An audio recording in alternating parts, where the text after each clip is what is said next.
Nah, kalau itu yang terjadi, ini bisa kita katakan sebagai political corruption, korupsi politik yang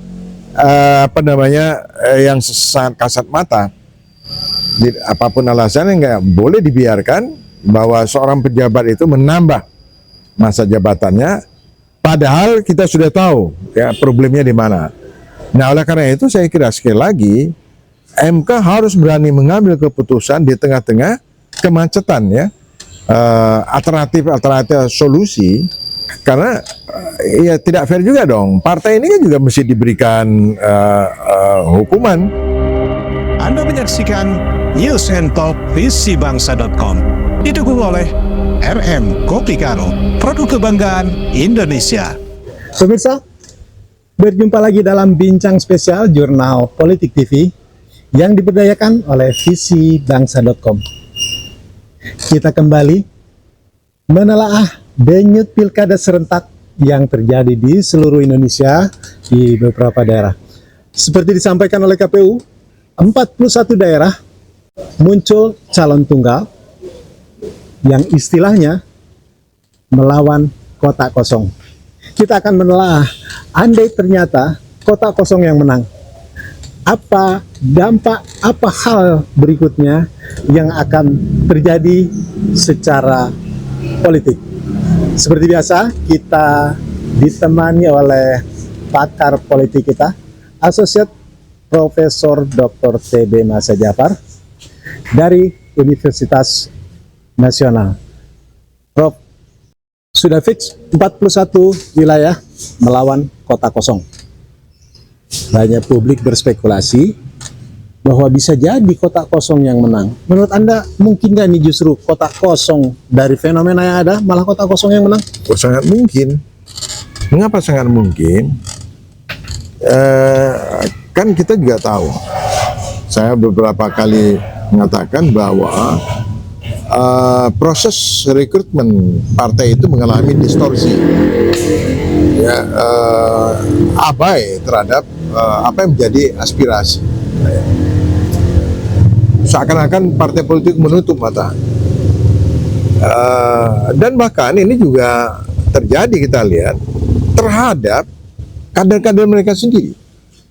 Karena dari segi kekuatan finansial tidak cukup kuat, itu bisa dibatalkan itu.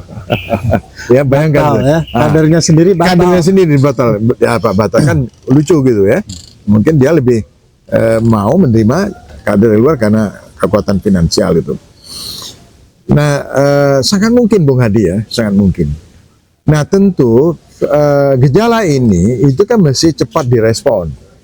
Jadi kalau MK sudah berani mengambil satu keputusan untuk mengantisipasi ya distorsi ini, distorsi demokrasi lokal dengan menurunkan threshold ya, threshold. Kenapa tidak misalkan begini? Kenapa tidak diberlakukan pemilihan ulang? Dilakukan pemilihan ulang, membuka ruang bagi tokoh-tokoh yang menjadi pilihan rakyat untuk jalur independen. Kenapa tidak gitu loh? Kan lebih bagus begitu. Artinya kalau saluran tadinya itu akan pada kota kosong, kalau digantikan orang tentu saja hasilnya akan lain. Mungkin bisa juga suara terpecah karena munculnya banyak calon independen, bisa juga. Tetapi ini kan satu kontestasi yang fair, diberikan kebebasan, diberikan ruang. Prinsip demokrasi kan begitu, ya. Jadi tidak boleh orang dihambat, dibatasi, ya, karena seseorang itu memiliki kekuatan modal yang melebihi dari yang lain. Saya kira tidak benar itu. Nah, jadi semua ruang itu harus diberikan kesempatan yang sama gitu. Nah, menurut saya kenapa tidak misalnya ya diberlakukan calon independen gitu. Prof, di media kita banyak membaca disampaikan oleh KPU soal fenomena kota kosong. Andai kota kosong ternyata menang, maka ada dua alternatif seperti disampaikan KPU. Pertama, akan dilakukan pemilihan ulang pada tahun berikutnya, atau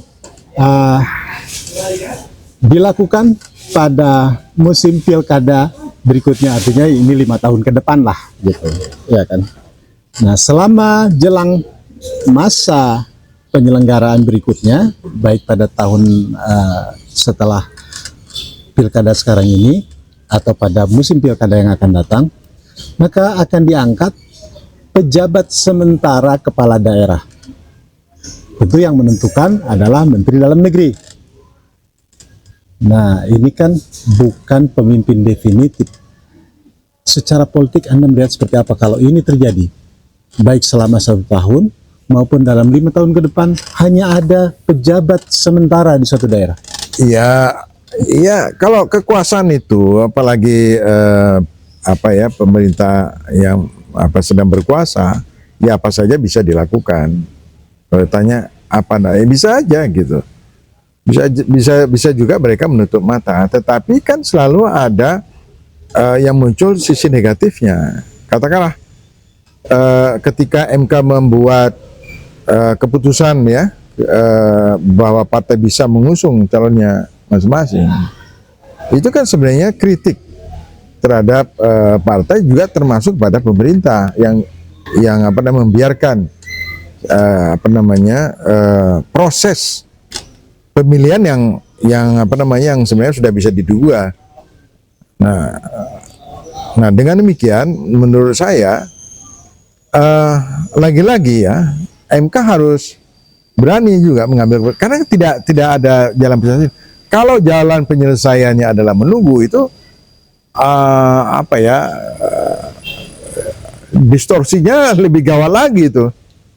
Artinya ini status quo. Jadi pejabat yang lama dia bisa terus.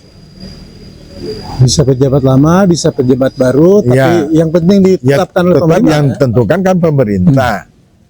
Ya, padahal ini pemerintah kan dia harus berorientasi pada aturan main. Nah, kalau itu yang terjadi, ini bisa kita katakan sebagai political corruption, korupsi politik yang yang sangat kasat mata. Apapun alasannya nggak boleh dibiarkan bahwa seorang pejabat itu menambah masa jabatannya, padahal kita sudah tahu ya problemnya di mana. Nah, oleh karena itu saya kira sekali lagi MK harus berani mengambil keputusan di tengah-tengah kemacetan ya, alternatif solusi, karena ya tidak fair juga dong, partai ini kan juga mesti diberikan hukuman ya, mesti diberikan hukuman. Yang bisa memberikan hukuman itu adalah Mahkamah Konstitusi. Kalau enggak kan partai ini kan memiliki kekuasaan yang sangat absolut, pokoknya suka-suka dia ya. Jadi sekali lagi Mahkamah Konstitusi itu harus mengambil satu sikap untuk agar tidak terjadi itu tadi, ini ada perpanjangan masa jabatan, dan juga dengan secara bijaksana itu juga menampung aspirasi yang berkembang di tengah masyarakat. Jadi tetap diberikan jika saluran. Tidak ada kepala daerah definitif, hasil pilihan demokrasi publik, kira-kira gejolak politik apa yang akan terjadi? Ya, ini kan setiap daerah itu kan bisa beda-beda ya. Kita misalnya susah mengukur gejolak politik di Indonesia Timur dengan yang ada di Jawa. Tetapi walaupun demikian, kita saksikan perkembangan terakhir ketika waktu terjadi banyak pelanggaran di dalam pemilu, kan orang menyangka, loh kok pada diam, kok tidak ada reaksi. Kalau saya mengatakan bahwa satu tindakan politik yang mengabaikan kepentingan rakyat itu adalah satu proses akumulasi. Dia tidak terjadi seketika. Jadi kalau Bung Hadi tanya apa yang kemudian terjadi, Nah ini berbeda, tidak seperti ilmu kedokteran ya, begitu suntik langsung penyakitnya. Nah kalau ilmu politik ini dia ada momentumnya, ada proses akumulasinya. Nah dia ketemu berbagai krisis, maka pada saat itulah akan terjadi tindakannya bisa macam-macam. Siapa yang menduga, kita lihat gerakan protes terhadap politik dinasti yang begitu masif itu. Nah itu juga bisa terjadi pada pejabat-pejabat yang tidak legitimate. Kita nggak tahu nanti pada case-case apa. Pada setiap daerah itu masing-masing ada case yang sangat rawan. Ya kalau di Morawali kita lihat, ya nah, itu bisa menjadi pemicu. Ya membiarkan tenaga asing masuk, ya kemudian seakan-akan pemerintah tidak berpihak. Nah jadi itu tinggal menunggu ya kapan letupan-letupan itu akan terjadi. Kemudian lain apa? Yang lain tetap pemerintah yang seperti itu dengan alasan karena tidak terpilihnya kepala daerah yang baru. Artinya apa? Artinya kepala daerah yang lama atau pejabat yang diangkat itu dia memiliki legitimasi. Ya, di dalam politik satu pemimpin yang tidak punya legitimasi, ya itu serius gitu. Mungkin akan terjadi pembangkangan sipil di mana-mana gitu. Ya itu salah satunya. Ya, jadi kan seperti yang saya katakan. Jadi partisipasi politik itu adalah satu tindakan, satu sikap politik ya terhadap satu peristiwa, dan itu bisa bentuk soft, bisa juga yang sampai pada bentuk violence ya, bentuk kekerasan, protes kekerasan. Padahal demokrasi itu kan sebenarnya dia sebagai suatu sistem yang dibangun dengan sendirinya, dia bisa mengobati kelemahan-kelemahan Sebagai jalan keluar agar tidak terjadi kekerasan. Iya, salah satunya fungsi MK, fungsi parlemen, fungsi partai. Tapi fungsi parlemen, fungsi partai kan nyaris kita katakan tidak fungsional. Nah, ketika terjadi kemacetan itu yang kita lihat adalah fungsi MK. Itu artinya ini adalah suatu proses adaptasi terhadap kemacetan, ketegangan politik. Jadi masih ada saluran-saluran. Bung Hadi bisa bayangkan kalau semua saluran itu tertutup atau dikunci, itu sangat berbahaya sekali. Menghindarkan diri dari kemungkinan buruk, menangnya kotak kosong, kemudian penolakan publik atas pejabat sementara yang ditunjuk oleh pemerintah misalnya, ya kan? Kira-kira apa jalan keluarnya, Prof? Ya tadi saya sudah katakan ya, antara lain bagaimana saya lagi ya, MK bisa mendorong agar ada kemungkinan ya pemilu itu bisa diulang, bukan menunggu. Ini sekaligus juga sebagai bentuk Diulang yang dimaksud adalah mulai dari proses pencalonan. oh iya, ya. Ini juga peringatan kepada partai-partai politik. Dan saya kira kalau diulang itu pasti akan berubah. Saya yakin berubah. Kemudian yang kedua, mendorong munculnya calon independen gitu loh, supaya kondisi itu tidak darurat gitu loh. Jadi seminimal mungkin kedaruratan itu harus dihindari. Apapun tetap proses-proses politik itu harus memiliki dasar legitimasi yang kuat. Kalau tidak, pemerintahannya itu sakit atau setiap saat itu bisa bermasalah.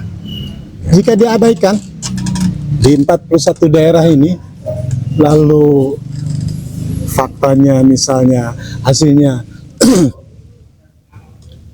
kota kosong yang menang, lalu terjadi gejolak sosial dan seterusnya, bisakah ini merembet ke daerah-daerah lainnya yang di luar 41 daerah ini? Sangat mungkin Muhadi ya. Mari kita lihat fakta-fakta. Saya selalu mengatakan bahwa ketika krisis politik dan krisis moral dan krisis ekonomi itu dia ketemu, maka berbagai kemungkinan dari yang sangat lunak sampai kepada kemungkinan yang sangat keras. Kemungkinan risiko yang paling tinggi. Itu sudah berapa kali kita bahas. Dan orang dulu begitu percaya bahwa Jokowi itu adalah pemerintahan yang kuat, ya, yang nggak bisa dikritik, diprotes. Kita lihat faktanya, ya. Hari-hari terakhir Jokowi itu kan tidak memiliki kewibawaan, Pak. Jadi setiap orang bisa menghina, setiap orang bisa mencaci maki. Itu artinya apa? Artinya itu adalah titik kulminasi. Apalagi kita lihat kalau situasi ekonomi yang terus merosot, kalau tingkat pengangguran terus naik, kalau daya beli masyarakat terus merosot, kalau tindakan-tindakan korupsi itu tidak bisa pernah, ya, dihentikan, kalau juga eksploitasi tambang yang dilakukan oleh para pengusaha, para kekuatan modal dan seterusnya, ya, itu kan menampakkan bagaimana para segelintir orang yang sangat serakah. Ini kan menimbulkan satu kecemburuan sosial.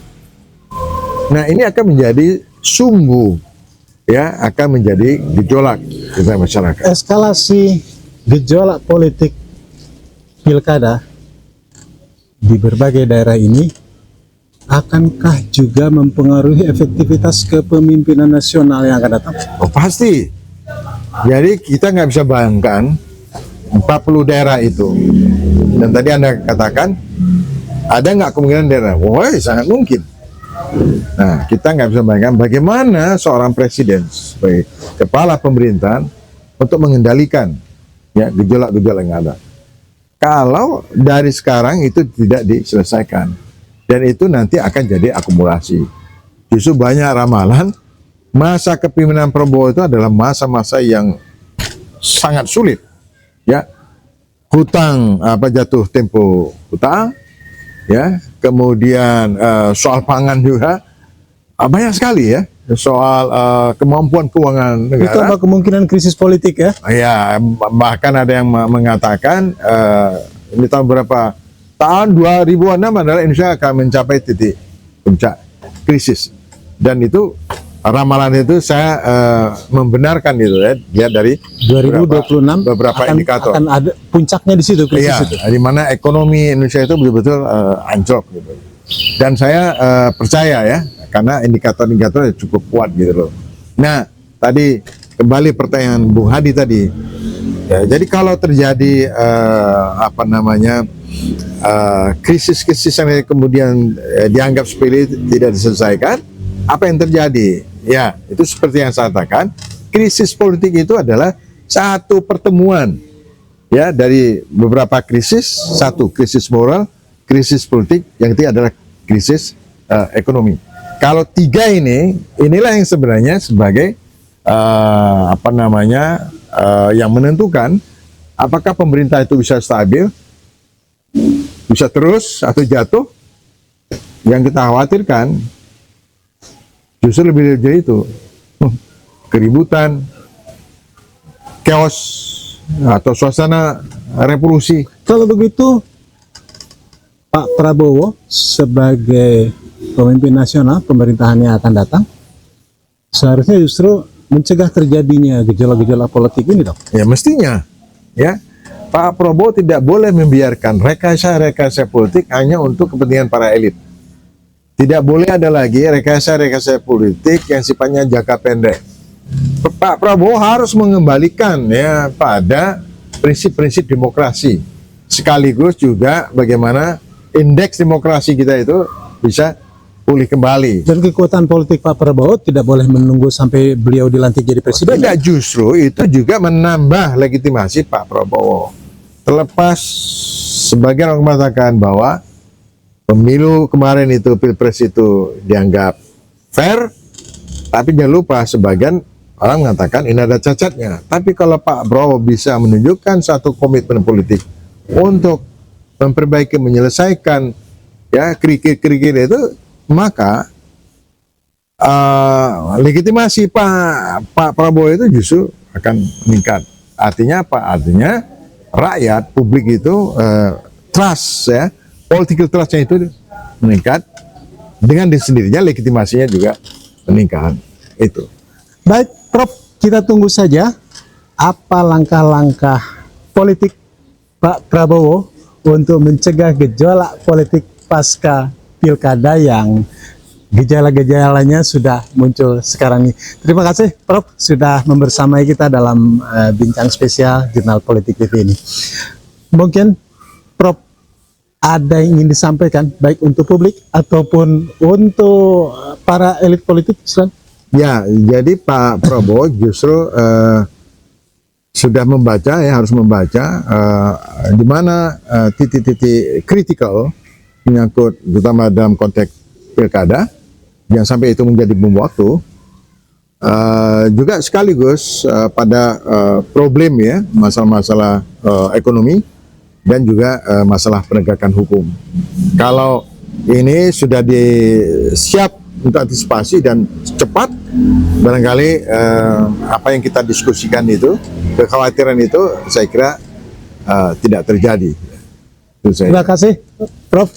Pemirsa, kita nantikan langkah-langkah politik kekuatan Pak Prabowo baik lewat partainya ataupun dengan kemampuan jaringannya, apakah kemudian bisa mencegah gejolak politik yang lebih besar pasca pilkada serentak 2024. Kita nantikan saja dan tetap ikuti telah menarik lainnya seputar perkembangan politik di tanah air hanya di Jurnal Politik TV yang diberdayakan oleh visibangsa.com. Billahi taufiq wal hidayah. Wassalamualaikum warahmatullahi wabarakatuh.